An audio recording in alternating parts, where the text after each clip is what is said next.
You got into the safety business because you wanted to protect people, but somewhere along the way, the job started controlling your time, your schedule, your priorities, even your income potential. What if the expertise you've built over the years in the field can give you something more? More freedom, more control, more ownership of your future. I'm Sheldon Primus, the author of 7 Steps to Starting a Profitable Safety Consulting Business and the host of the Safety Consultant Podcast, with more than 350 episodes helping safety professionals become consultants and grow their career. Consulting changed my life. In fact, I'm a full-time RVer, and one consulting contract paid for my home I live in today. Now, I help safety professionals build their own consulting practice through bi-weekly coaching calls, accountability, and personal guidance. But this program isn't for everyone. Start with the Consultant Readiness Audit at sheldon.coach. What if everything we thought we knew about safety was just interference? From the host of the Rated R Safety Show and the founder of Safety FM comes the complete Signal Transmission Trilogy, now available in one powerful edition. Safety, in my opinion, the book that started the conversation. Safety Mutation, where the boundaries of culture, systems, and belief begin to break. And now, Safety Transmission, the final piece of the signal. For the first time, all 3 books are together in one volume. The Signal Transmission Trilogy, Complete Edition. This isn't just about compliance. It's about consciousness. It's about decoding the way we think, lead, and live, inside and outside the system. Whether you've been following the signal since the beginning or you're just now tuning in, this is the version to own. Search Signal Trilogy on Amazon or visit safetyfm.com to get your copy now.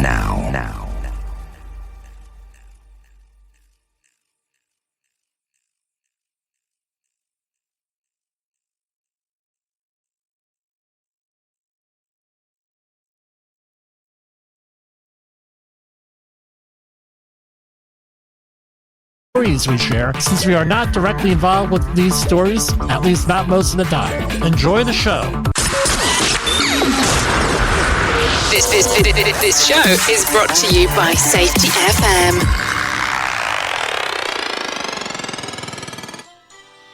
And from the border of liberty and prosperity, from the highway to the north, this is Safety Wars for Tuesday, October 15th. 2022. For some reason, we're not broadcasting here. Let's try this again.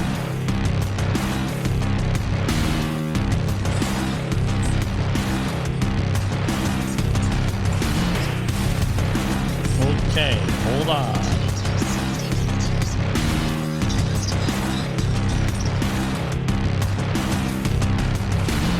Okay, we're on the air.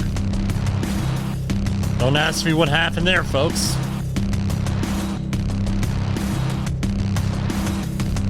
Okay, here we are. Don't ask me what happened there. You hit run and nothing happens. But that's okay. That's the way we roll around here. We're going to do the intro again. And just for the disclaimer, hold on. Hi, this is Jim from Safety Wars. Before we start the program, I want to make sure everyone understands that we often talk about OSHA and EPA citations, along with some other regulatory actions from other agencies, legal cases, and criminal activity. Everyone is innocent until proven guilty in a court of law. Proposed fines are exactly that, and they are often litigated, reduced, or vacated. We use available public records, news accounts, and press releases. We cannot warranty or guarantee the details of any of the stories we share, since we are not directly involved with these stories, at least not most of the time. Enjoy the show. This show is brought to you by Safety FM. And from the border of liberty and prosperity in the highway to the north, this is Safety Wars live. Yes, we are live. Tuesday, October 15, 2024. The program from last night did not load. You heard it on the audio end, not the video end.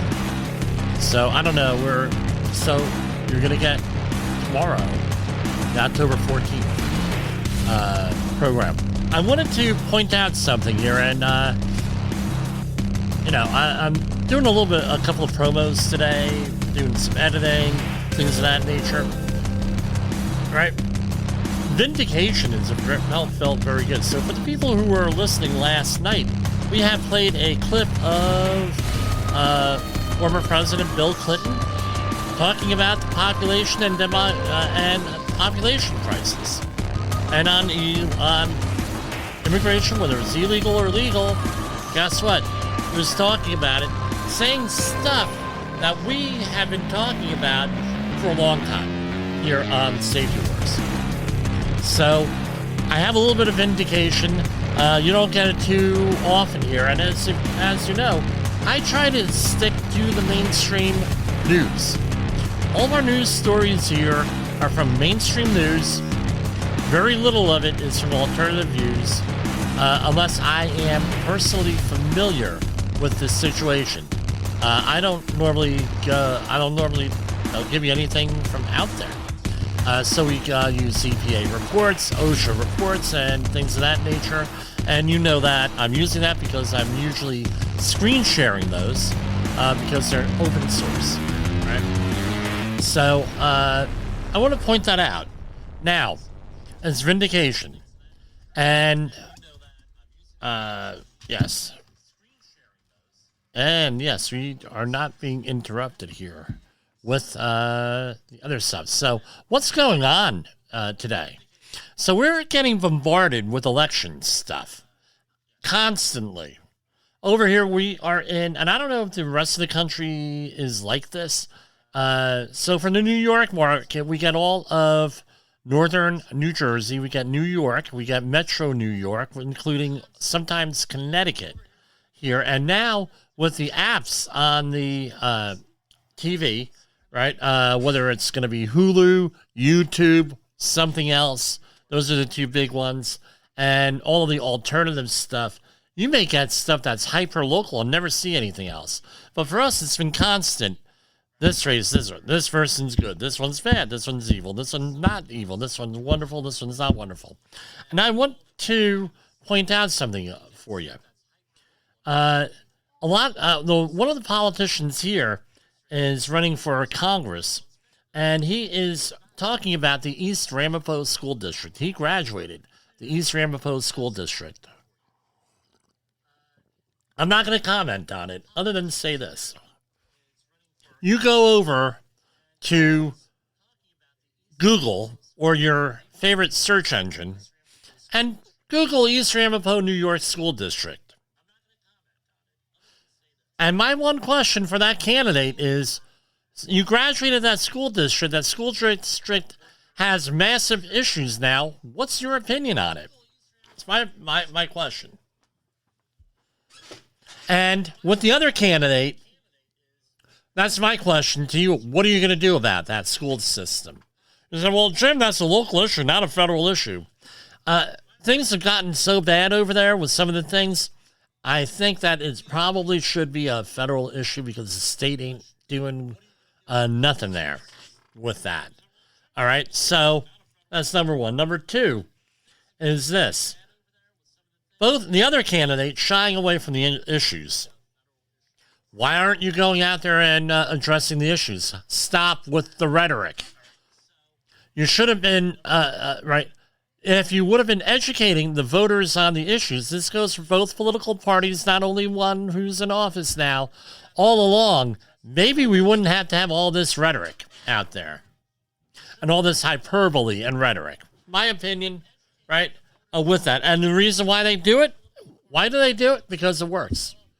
Because we as the American public allow this to happen. We don't do cancel culture on politicians. Maybe we should with that. Seriously. That would be some. So here's my question here. Let me take a break real quick here because I got to set this next segment up here. So we're going to go to our first commercial break early here. Safety Wars is streaming now. Safety FM. SafetyWars.com. I'm sure you've heard the news. Safety training is evolving, and you should be too.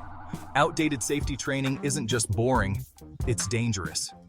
If your safety trainer is still preaching a warped version of behavior-based safety from 25 years ago, it's time for a change. Imagine safety training that actually addresses the hazards unique to your workplace. No more generic, one-size-fits-all solutions. The Safety Wars team at SafetyWars.com is here to revolutionize how you approach safety, with customized training that's relevant, engaging, and effective. Contact Jim Polzel at 845-269-5772.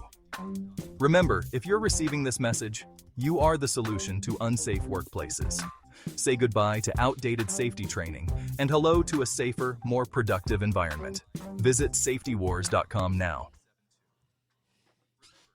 In an unpredictable world, one voice rises above the chaos. Meet Jim Polzel, a seasoned safety expert who's navigated through some of the most dangerous scenarios, from anthrax, explosive cleanups, disasters, and numerous environmental cleanups, and lived to tell the tale.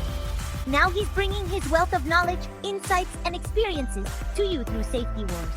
From workplace hazards to the hidden dangers in your own home, Jim covers it all with his engaging storytelling. Safety Wars isn't just a podcast, it's your guide to a safer world. Join Jim Polzel and become part of the Safety Wars revolution. Available on Spotify, Apple Podcasts, YouTube, and wherever you get your podcasts and videos. Safety Wars. Your safety is our mission.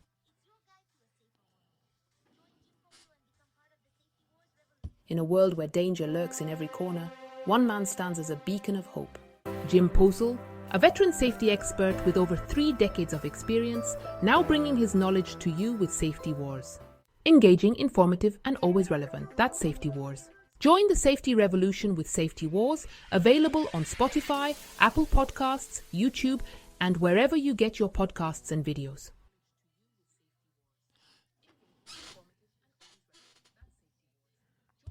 OSHA recordables, catastrophic losses, environmental disasters. You want answers? So do I. This is Jim Polzel with Safety Wars. That's my daddy! Safety Wars is streaming now.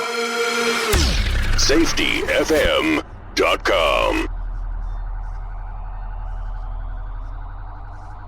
Okay, so here we go.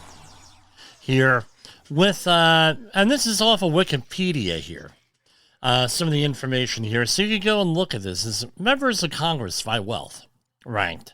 And they resource, this is 2018-2019, from opensecrets.org. Though, again, not government source, a little bit maybe out of here, but let's, and it's Wikipedia, anybody could write anything. Okay, so here we have, let's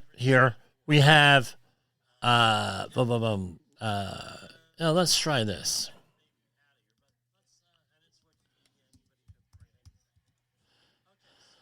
All right, so here we're going off of with MSN, right? MSN.com. That's pretty mainstream news. Here we have members of Congress.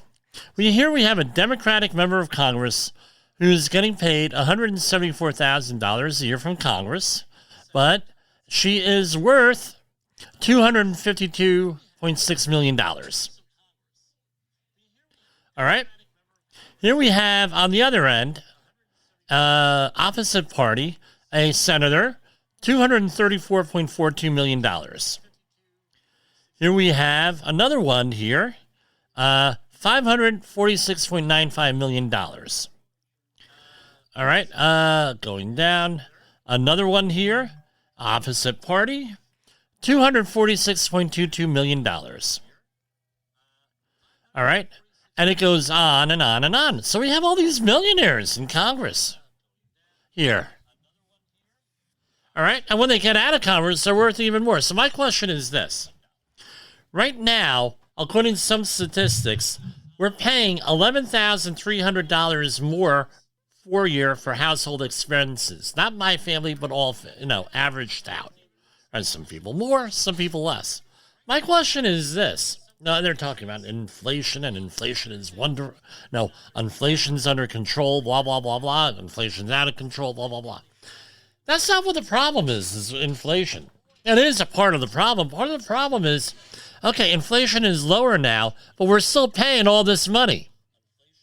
Prices have not come down on most goods. So, for example, gasoline came down. I paid, I think, $2.89 a gallon today when I got gas. All right, so this is in northern New Jersey.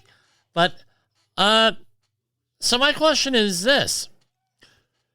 And a lot of these people come into office, they don't have anything, and then they all of a sudden leave multimillionaires. My question is this. If they were really concerned about meaning you and me, our well-being, our money, our financial well-being, our success, my question is this. Why aren't they going out there and telling us how they were able to generate all this wealth? I know they got public disclosure forms. They have this. I want to know what their secret is for this. I've known some uber wealthy people over the years. They told me what their secrets were. We're trying to reproduce them here. All right. Here. And my question is, what are they doing to tell you how to be successful? One of our missions here on Safety Wars, and I'm wearing the JCP Technical number 16 jersey tonight. One of our things is and Safety FM for that matter, we're all pretty successful people, or we're working on being successful. We're learning, and it's a learning curve. I tell you what, I learn new things every day about everything. About the most obscure things and everything. Okay, we're here vested in your success as a safety professional.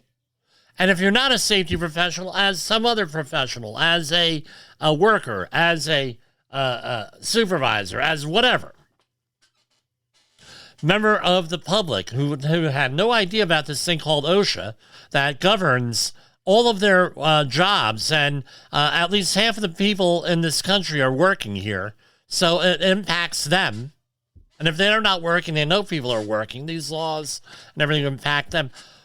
We're raising awareness here. So my question, that's what we're here for, is to spread the news of human or organizational performance, the message, all these news reports, how to work safely. We're trying to help you. When was the last time the politician you're going to be voting for, some of you have already started voting, right? A couple of weeks ago. The politician that you're voting for, what are they doing to guarantee your success, to help you with your success? Because this is what happens. They want to go and set up a system for your success. I'm not interested in a system. So for example, Gulf oil spill, 2010. We talked about it here. All this money got paid out by PP. Where did it go? It went to set up programs and more bureaucracies to go and help people. Okay, great. They're helping people, right? Okay, I got it. But the idea is we're going to always set up a system to help people when they get their tax money. What are they doing to help you to be successful? Because we have certain politicians out there, and it was very controversial in the mid-2010s, where you had a former politician's spouse and a former politician say, oh, you racked, basically this is how it got interpreted by me. You graduate college, you have tens of thousands, if not hundreds of thousands of dollars in debt. And now that politician's spouse is saying you should go over and work for a nonprofit. Believe me, I have family members that work for nonprofits. It's not all the pay and everything else is not all it's cracked up to be for a lot of these folks. I know a lot of people who work for nonprofits. It ain't nice. So why would you go after you spent 4 years or more on average in undergrad school, why would you go into that type of situation where you're not going to be earning any money? I don't know. You have certain people, and I'm getting a visit from my daughter and my cat. You want to say hello? Hello. Hi. Yes. But anyway, they, right, she's getting less camera shy, which is good. But essentially, why would you want to go after generating, now we're going to go into a less profitable thing. Why would you do that? Why would you even suggest to people that they do that? I remember way back in the Wayback Machine, I can't, not supposed to, in history, 1992, spring semester. We're going through a tour of a facility as college seniors. And the person there says, you people should all work here. And you should be worried, and you should be doing... And we're hearing this, and we had one of our professors in college who read us the Riot Act, because he says, you people, right, don't know what it is to earn a living. You don't know. And you got to be focused on earning a living and supporting yourself. So when we went on this tour of this facility, and there was a person there who said, come join our happiness here, like the old Jamaica commercials. She ends up going, and one of the people in the class says, what is she, nuts? I just blew $75,000 on an education year. Been coming here for 5 years. And now I'm going to be encouraged to get a job that doesn't pay anything? Really? So let's circle around this again. What is your politician you're voting for? Republican, Democrat, Independent, Libertarian, doesn't matter who the hell it is. What are they doing to that? What are they proposing that's going to guarantee your success? And if the answer is nothing, you got to question who you're going to vote for. Real simple. Are they selling a philosophy of how you're going to improve yourself? If you're poor, if you're rich, are they saying, hey, you're rich, you have money, share that knowledge with your community, how you get out of poverty, how you're going to be successful, or be invested in your community with success. Believe me, everyone knows here, I'm not encouraging communism here. That's not what I'm encouraging. Leadership. And if you're up here on October 25th, we're giving a presentation on leadership to the local ASSP for the Lower Hudson Valley. Me. All right? Come join us. Right up the corner here in New City, in Pomona, New York. But what's my point here? We're all in this. We're one big team. We're the Safety Wars team. We're the Safety FM team. We are invested in your safety. We are invested in your success, whatever that measure is. And that's what we're going to do, is fight that safety war to its completion. But we realize that's never going to be complete. And that is my opening monologue here for 19 minutes here with this. So we're going to go right on over to our OSHA news releases, and we'll do that. We'll put on a little bit of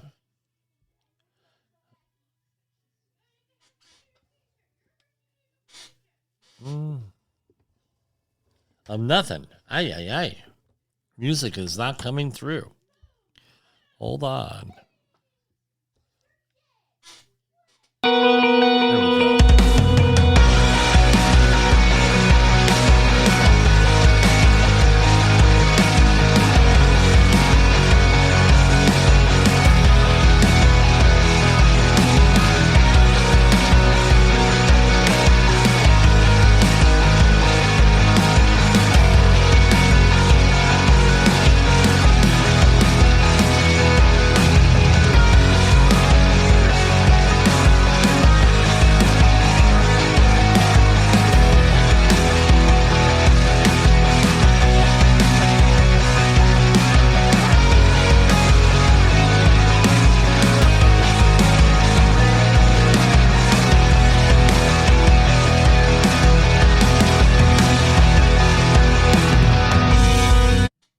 Okay, we're back. All right, we had that little musical interlude there. We're going to have more. We were working on it today.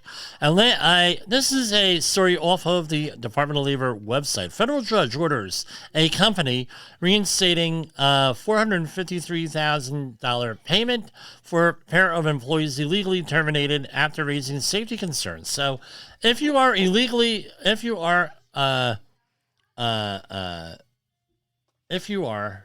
fired or disciplined after raising safety concerns, you may have a whistleblower complaint out there. So a federal administrative law judge has ruled that a company, that you all have heard of, if you're on the video, you're seeing the name here, a subsidiary of one of the nation's largest transportation companies must pay a total of $453,510 to two railroad workers who were wrongfully terminated for exercising their federally protected rights to report workplace safety concerns. The company must also reinstate the workers. The decision by U.S. Department of Labor's Office of Administrative Law Judges follows a whistleblower investigation by the department's OSHA. Remember, OSHA investigates pretty much all whistleblower complaints, regardless of the law. I don't know why that is. They're probably the only ones set up to do that. Right in November 2017, after the workers reported a blue flag on the tracks at a Waycross, Georgia rail yard, signaling that they could not move their trains safely. In response, the company removed them from the assignment and later fired them. OSHA determined the company's response violated federal protections for workers raising safety issues. Again, whistleblowing here. So, and there's a quote from OSHA Regional Administrator Kurt Petermeyer that the workers did what they were supposed to. The sum cited in the judge's order includes $248,000 in back wages plus compounded daily interest of $100,000 plus compounded daily interest, $100,000 for emotional distress, and $100,000 for punitive damages for the two workers. They must also pay the workers $4,600 plus for health insurance premiums paid after their termination. I tell you what, I don't know what the hell kind of health insurance they have, but that's pretty freaking cheap here for health insurance. CSX Transportation must also reinstate the workers of previous positions and seniority had they not suffered the wrongful termination. So basically, they're going 7 years seniority. Not the first time this company did this with this. And again, my question is this. Is this an industry-wide culture or only for this company? Because if we recall, there were some of the same issues in the East Palestine, Ohio situation that we talked extensively about with the late great Ian Punnett of Coast to Coast AM. So I don't know. We're going to find that, we'll see how this goes. Because I tell you what, they're going to continue to do this. It's just the way it is here. Okay. And let's head on over to OSHA from the Department of Labor. And we already talked about that. Okay. And we'll do this.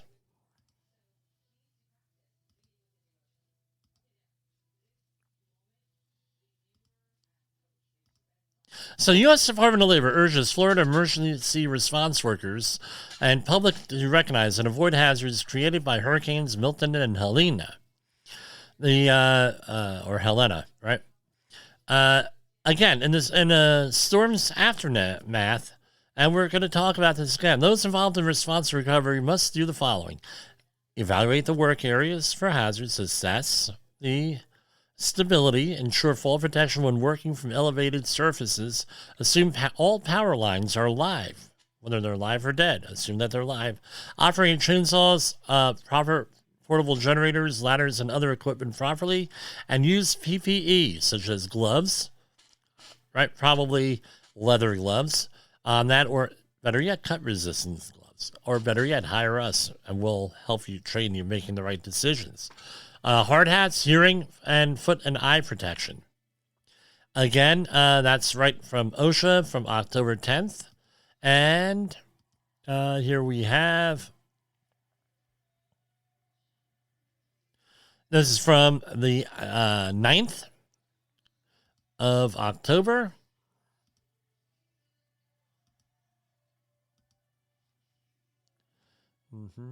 Hold on. Federal workplace safety investigation finds a company in Janesville, Wisconsin, continuing to expose workers to dangerous levels of lead and cadmium.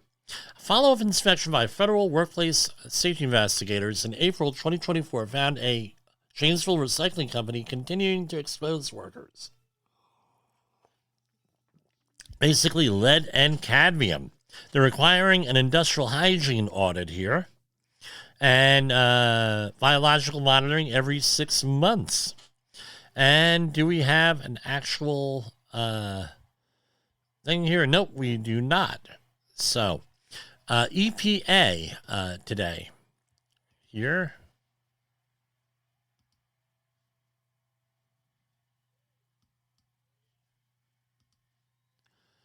So here we have one from the EPA.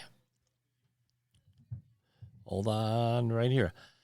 Related to that. So recently, meaning like this week, October 8th, the lead and copper rule improvement was issued by the U.S. EPA. What is the rule summary? On October 8th, the Biden-Harris administration issued a final rule requiring drinking water systems across the country to identify and replace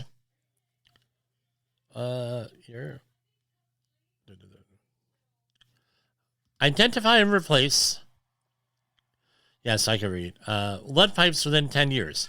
I assume that they mean drinking water, because there are a lot of, where I grew up in Woodridge, the contractors in that neighborhood put in lead effluent pipes and sewage pipes.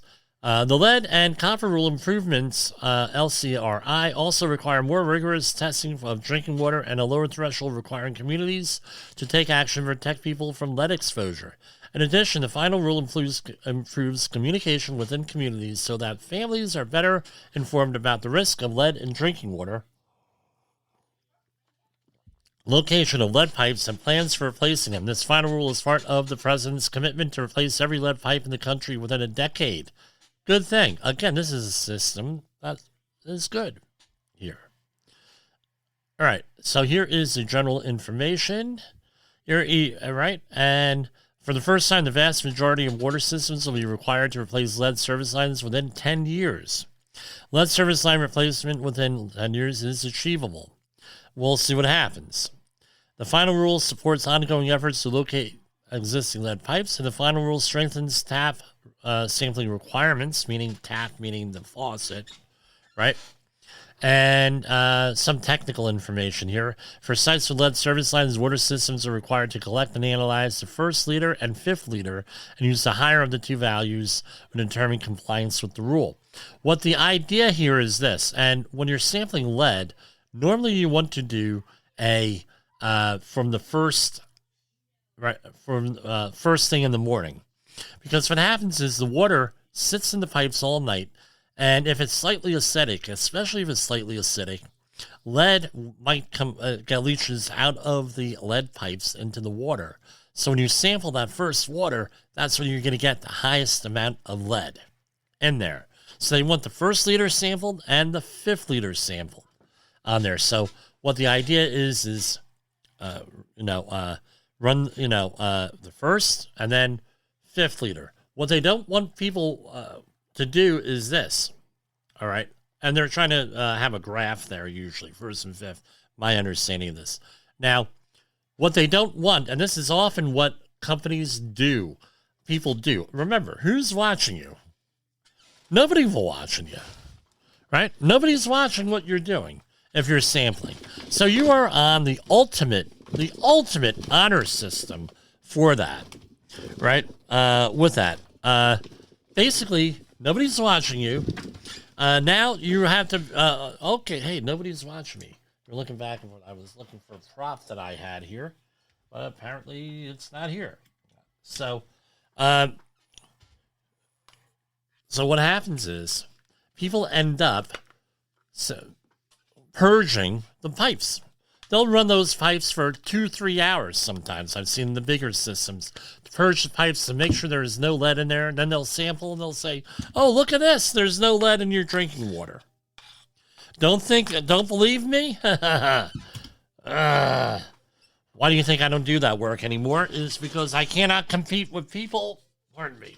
I cannot compete with people who are dishonest. Right? Can you imagine you're the owner of an apartment complex and you say, hey, I dialed 1-800 unethical water sample person on the internet. I looked them up. And that person, and you go, and that person comes there and says, oh, yeah, I can make sure that any of these samples are going to come up clean. I'm going to make sure all of this stuff comes up clean. And what do you do? Well, no, don't worry about it. So what they do is they take they purge the water. They let it run, and then all of a sudden they take a sample and it's clean. Don't think that people in the government don't do that? Really? What didn't I see here in their updated rule?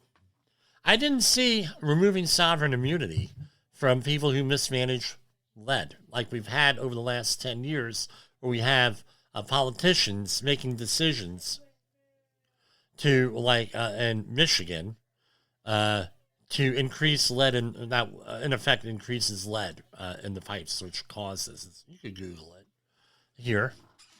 When are we going to do that? What about these? Who's watching these people doing the sampling to make sure it's done correctly? That's my question. I've heard of stories. And let's go with a little bit deeper into this. Industrial hygiene monitoring. How many companies go out there and they go, we're going to collect 10 samples. So we're going to have another 10 sample media here. So we're going to have 20, we're going to be set up to collect 20 samples. So the first set of filters or charcoal tubes or whatever tubes they're using, we're going to have those on the field on the person to go in there, and and now we're going to go with the second set. We're going to have them in, down low. And then what we're going to do is we're going to take those tubes, that sample media that we collected on the employees, we're going to throw them out, and we're going to use the ones that are fresh. And we're going to send those to the laboratory for now. And voila, you don't have a problem. There's no issue. No issue at all.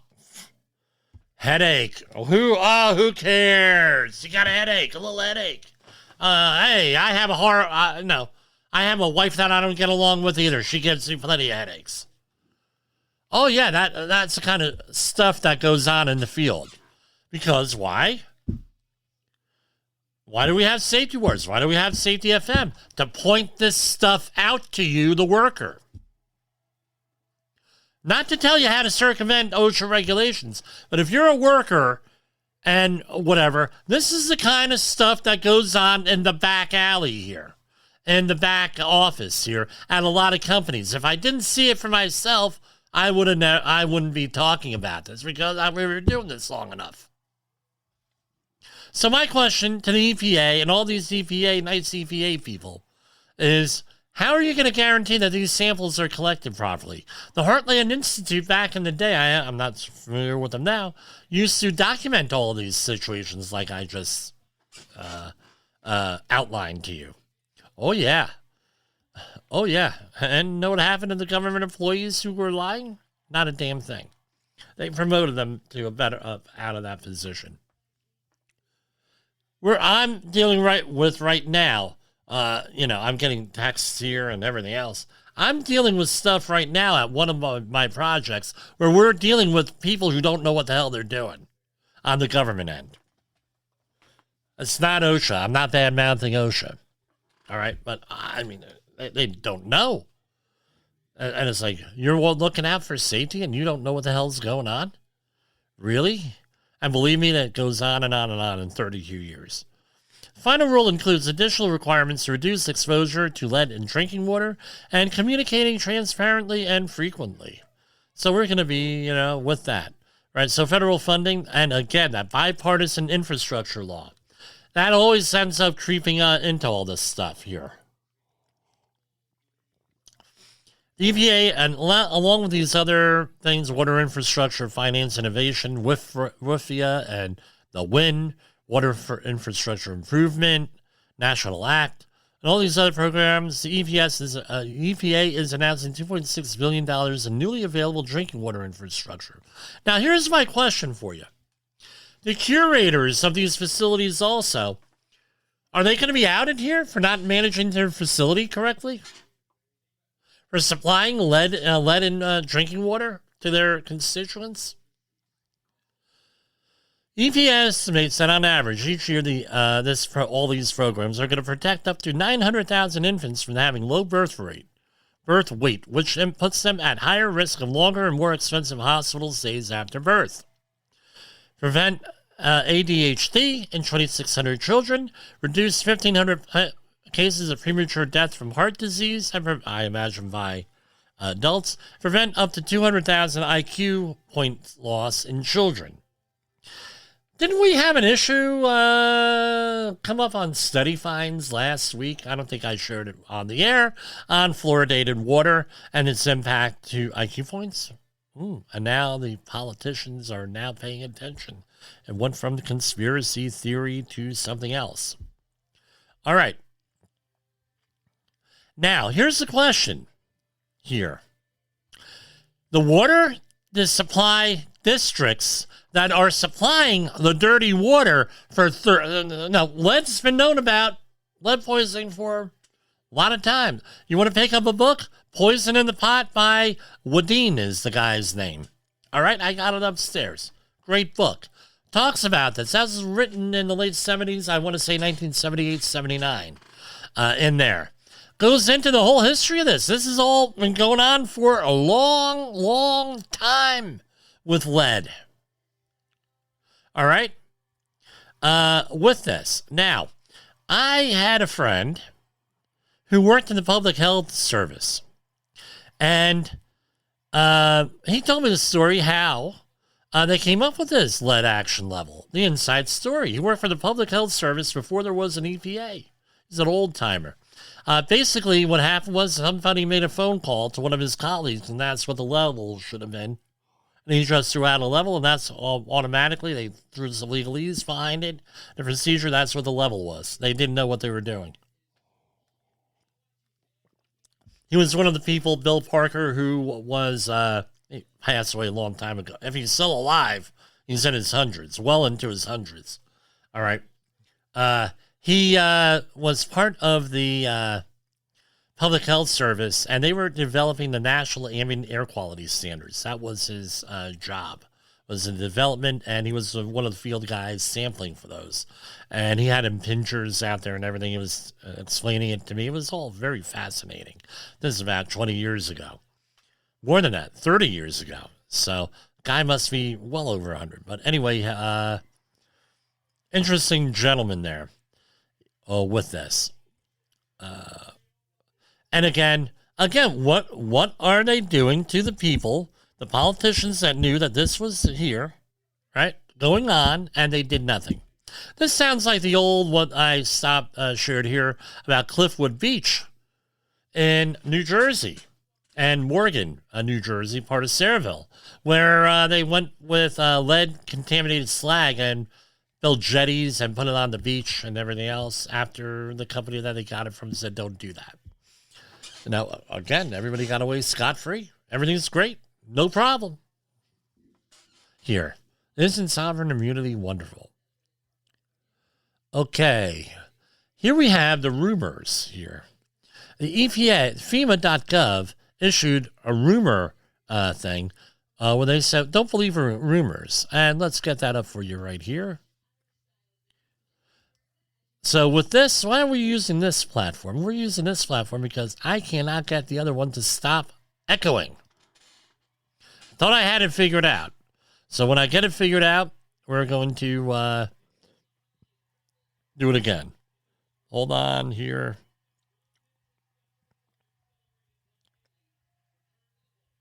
Okay. Where is this? Let's go to commercial break because I have one other thing here. Hey, employers, want to avoid hefty OSHA fines? Listen up. OSHA, or the Occupational Safety and Health Administration, can issue penalties after inspecting your workplace. If they find violations, you'll get notified by certified mail or in person. You have 15 working days to contest it, or the penalty becomes final. How are penalties determined? It depends on your business size, the severity of the violation, your history, and your good faith efforts. Even if you fix the issue right away, you might still get fined. Let's talk numbers.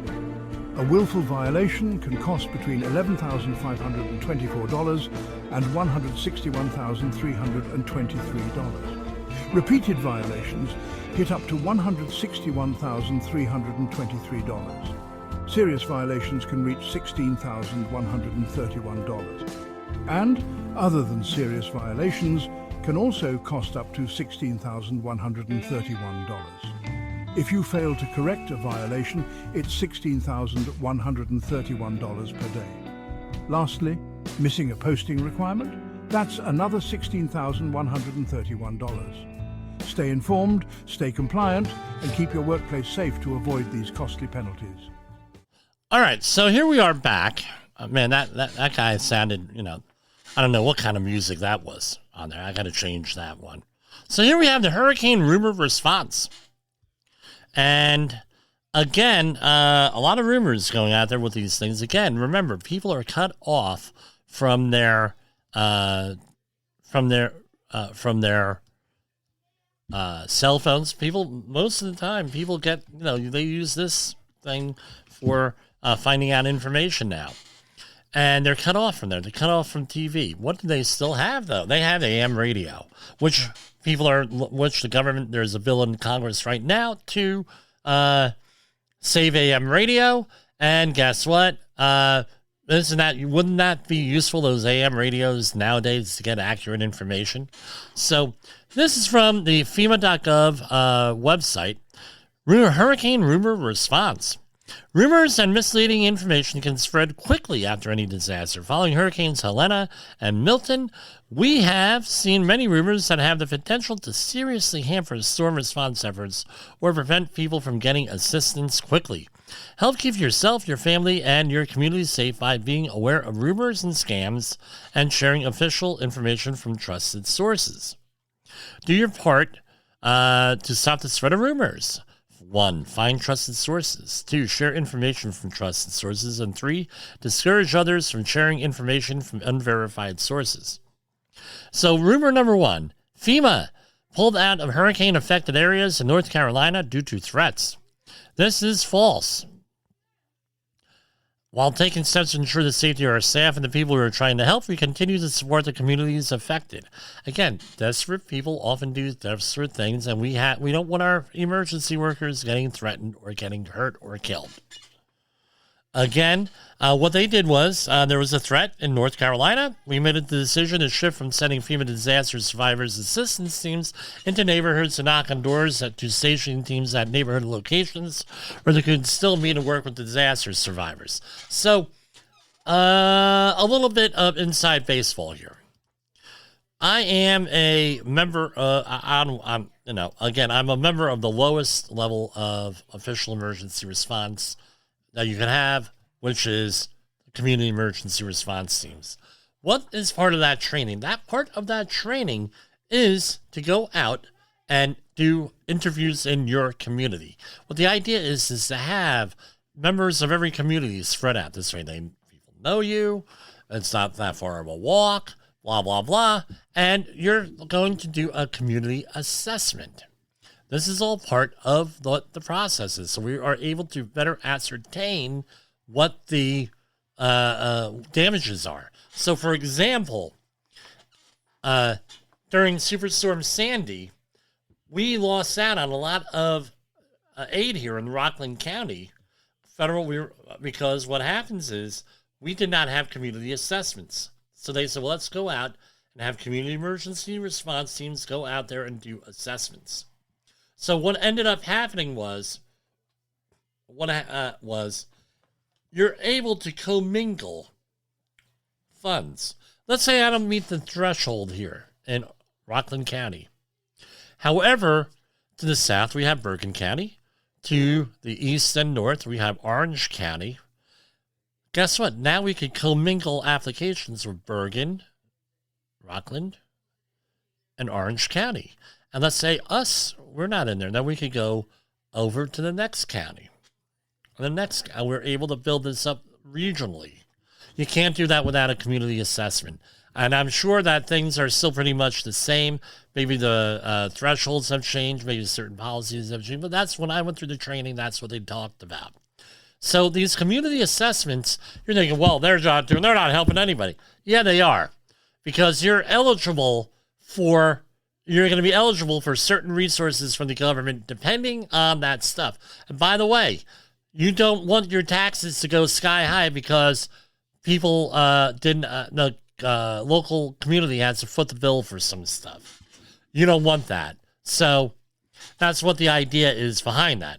Rumor, FEMA is preventing residents and companies from removing debris. This is false. FEMA is not blocking or preventing any aspect of debris removal, which is handled by local governments. So think of it this way. I'm reading into this a little bit. I'm drawing a little bit of an inference. But this is not out of our experience here. During COVID, local governments came up with a policy. They said, well, we were told this by the state or federal government to deflect blame from them. Maybe they're making decisions on their own. And right? FEMA does not directly handle debris removal, hire contractors, remove debris, or anything else with that. That's all local. FEMA controls FEMA controls managers, transfer stations, dump sites, and contracts with install debris. No, they don't do that. They don't do that. It's local control. Rumor, FEMA will automatically provide $1,200 if you have been without power for 24 hours. That's misleading. Right?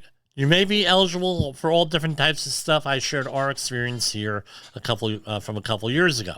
Rumor, FEMA will only provide $750 to disaster stuff. Well, this was all part of FEMA reform a couple years ago. This is false, by the way. This is all part of the reform. So this is the type of assistance you may be approved of soon after you apply, called the Serious Needs Assistance. And this is not a loan. This is for essentials: food, water, baby formula, breastfeeding supplies, medication, and other emergency supplies. Again, $750 is not going to go far. And there's some controversy with that, with the aid that some other communities are getting, and on some other issues here unrelated to this. I don't know. I'm just telling you that's something. I tell you what, when we got a FEMA grant here, and it helped us out immensely here with things. All right. Rumor, FEMA is blockading people in Florida and preventing evacuations.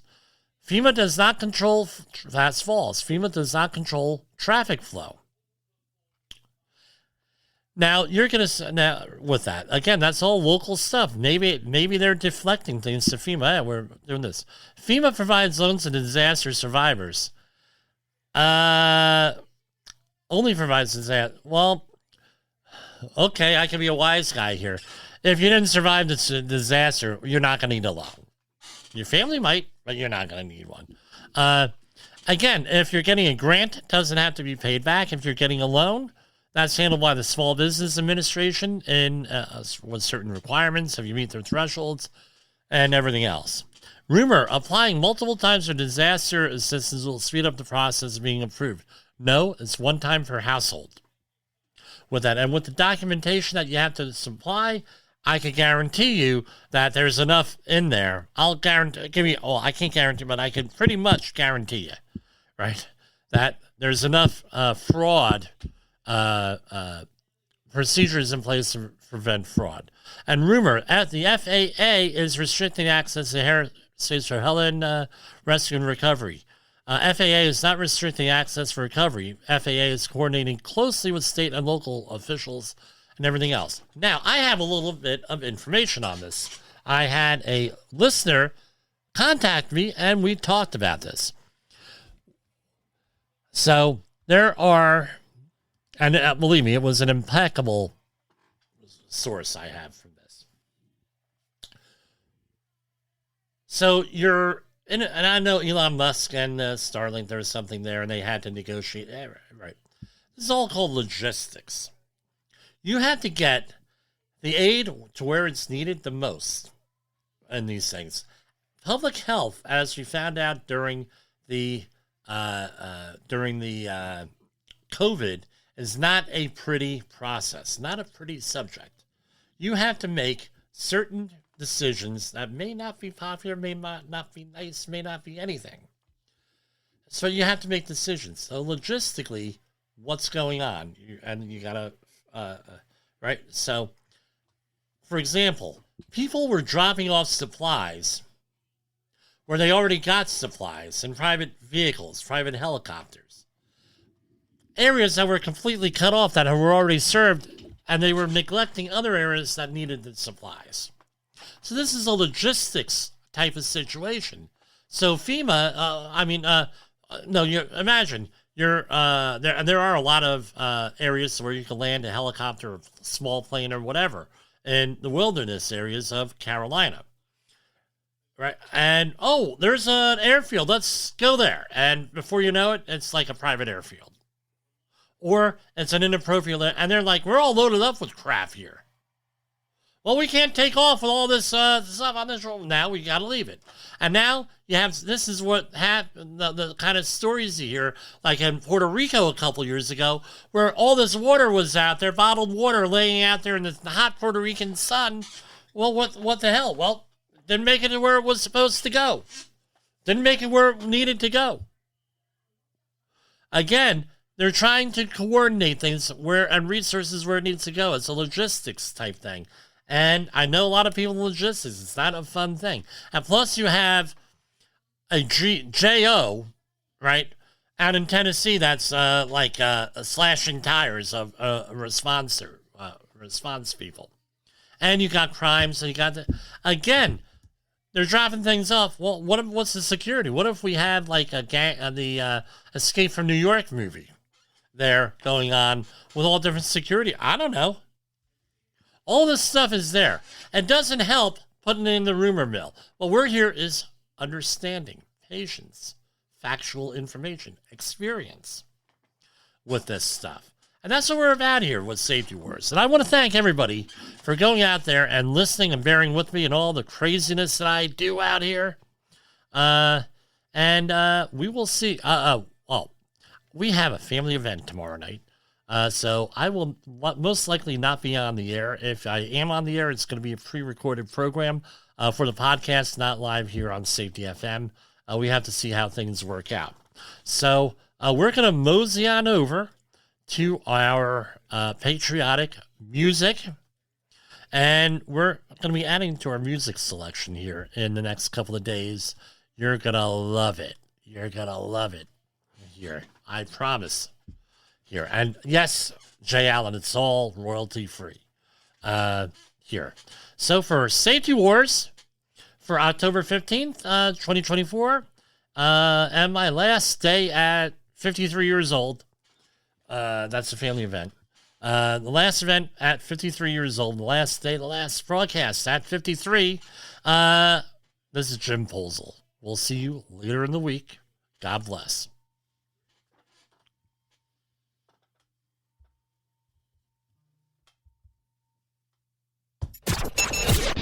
The views and opinions expressed on this podcast are those of the host and its guest and do not necessarily reflect the official policy or position of the company. Examples of analysis discussed within this podcast are only examples. They should not be utilized in the real world as the only solution available, as they are based only on very limited and dated open source information. Assumptions made within this analysis are not reflective of the position of the company.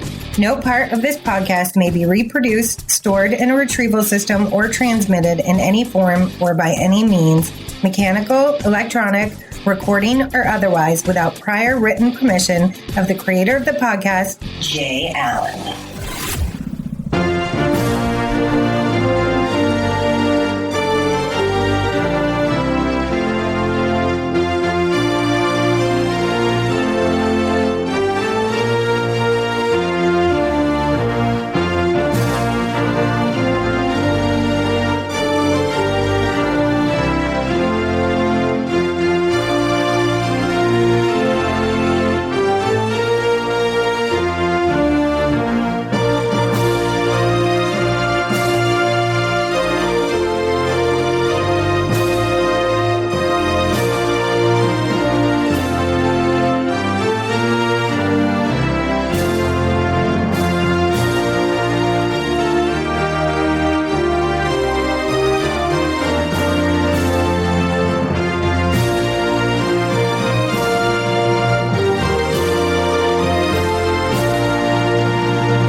You got into the safety business because you wanted to protect people, but somewhere along the way, the job started controlling your time, your schedule, your priorities, even your income potential.